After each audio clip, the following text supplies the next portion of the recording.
आज के इस सेशन में हम लोग लॉगरिथम पर आधारित फार्मूला के ऊपर चर्चा करेंगे। पिछले सेशन में हमने first law of logarithm, second law of logarithm और थर्ड लॉ ऑफ लॉगरिथम पर भी चर्चा किया। आज जो है सभी फार्मूला को यहाँ पर लिखेंगे और कुछ समझेंगे, राइट।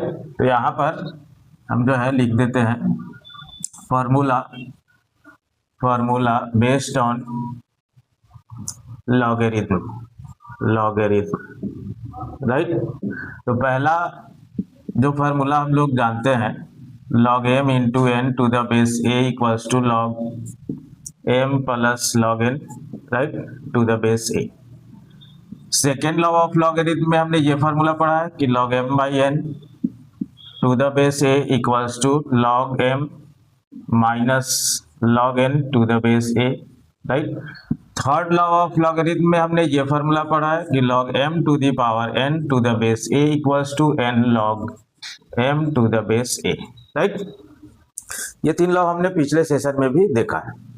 देखिए यहाँ पर जो है चौथा एक हम लोग जो है यहाँ पर बना रहे हैं क्या, कि जैसे इसमें नंबर का जो पावर है वो बगल में मल्टीप्लाई फॉर्म में गया है। अब हम लोग बेस का पावर देते हैं, राइट। तो बेस का पावर देते हैं और यहाँ पर नंबर है, तो बेस का जो पावर है वो जो है डिवाइड में आता है, ठीक है, बगल में। तो log m to the base a। अब इस दोनों को अगर मिला दें हम लोग, इस दोनों को मिला दें, ठीक है, नंबर का भी पावर है और बेस का भी पावर है, तो ये इस तरह से लिखा जाएगा, ठीक है, log m to the base a, right. अगली formula log 1 to the base a equals to जो है इसका वैल्यू जो है 0 होता है। किसी भी बेस पर log 1 का वैल्यू 0 होता है, लेकिन पूरे रियल नंबर में एक नंबर को छोड़ा करके जब बेस भी 1 अगर हो जाए तो उस केस में वैल्यू फिर 1 हो जाता है, log 1 to the base 1, right. अन्यथा दूसरे किसी भी केस में log 1 का वैल्यू 0 होता है, राइट। अब जो है अगला कि log का बेस और नंबर जब जो है सेम हो तो उस केस में वैल्यू 1 हो जाता है, ठीक है। फिर जो है अगला कि यहाँ पर log देखिएगा ए बी, इसको कहते हैं हम लोग बेस चेंज फार्मूला, ठीक है, base change formula log A E into log E B, right. इसी को देखिएगा आगे बढ़ाएंगे।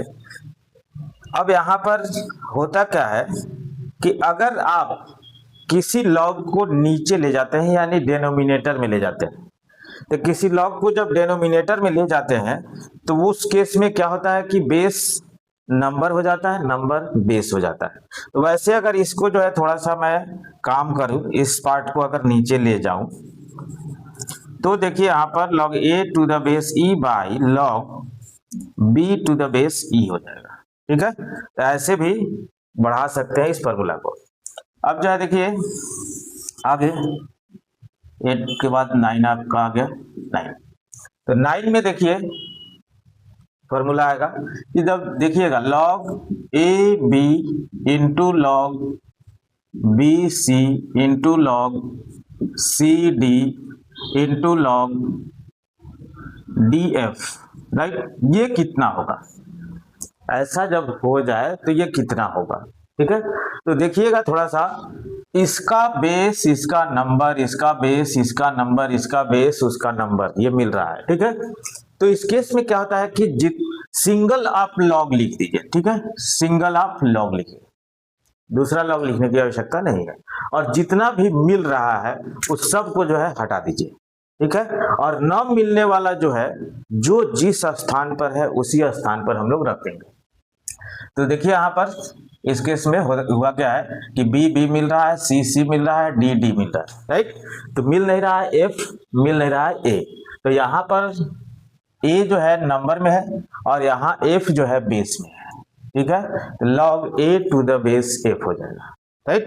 और उसी आधार पर जो है इसको हमने तोड़ा है, देखिए इसमें भी ऐसे ऐसे मिल रहा है। अब डबल हो, ट्रिपल हो, 4 टाइम्स 5 टाइम्स, जितना टाइम्स हो सबके लिए यही फार्मूला अप्लाई करेंगे, ठीक है।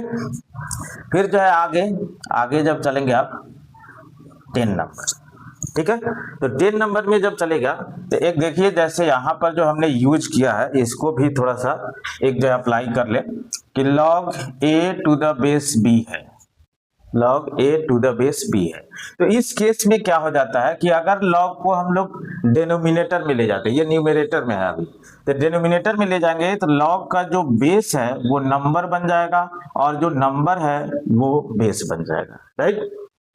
फिर अगला देखिएगा, अब होता क्या है, एक जो है देखिए ये फॉर्मूला आता है कि e to the power log, हाँ, x to the base e, ऐसा पूरे log का बेस और फिर log का बेस, ये दोनों अगर सेम हो जाए तो उस केस में जो हमारा रिजल्ट आता है, उस केस में जो हमारा रिजल्ट आता है, जो log का नंबर है वही रिजल्ट आता है, राइट, वही रिजल्ट आता है। और जो है ऐसे आप जो है कर सकते हैं कि जैसे 2 टू दी पावर log, यहाँ पर जो है y टू द बेस 2 हमने लिख दिया, ठीक है। तो इस केस में जो रिजल्ट आएगा आपको क्या आएगा, y आएगा, ठीक है।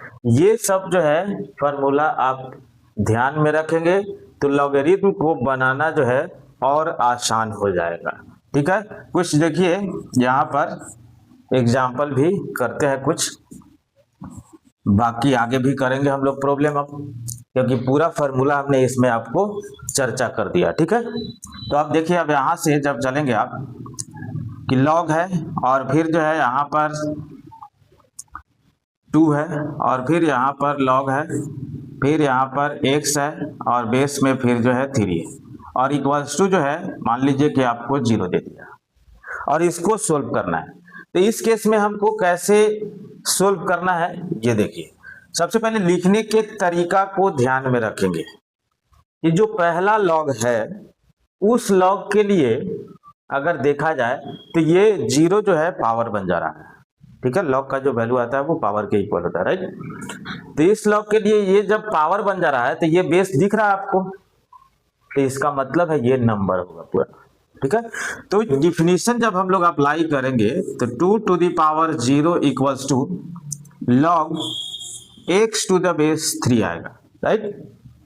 अब यहाँ पर 2 टू दी पावर 0 का वैल्यू 1 लिखेंगे हम लोग और फिर जो है log x to the base 3, यानी log x to the base 3 equals to 1 जब करेंगे तो इस केस में ऑल्सो डिफिनीशन अप्लाई होगा log का, ठीक है।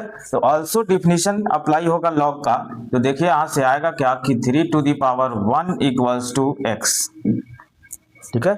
अब यहाँ पर आपको x का वैल्यू जो है ये 3 प्राप्त हुआ।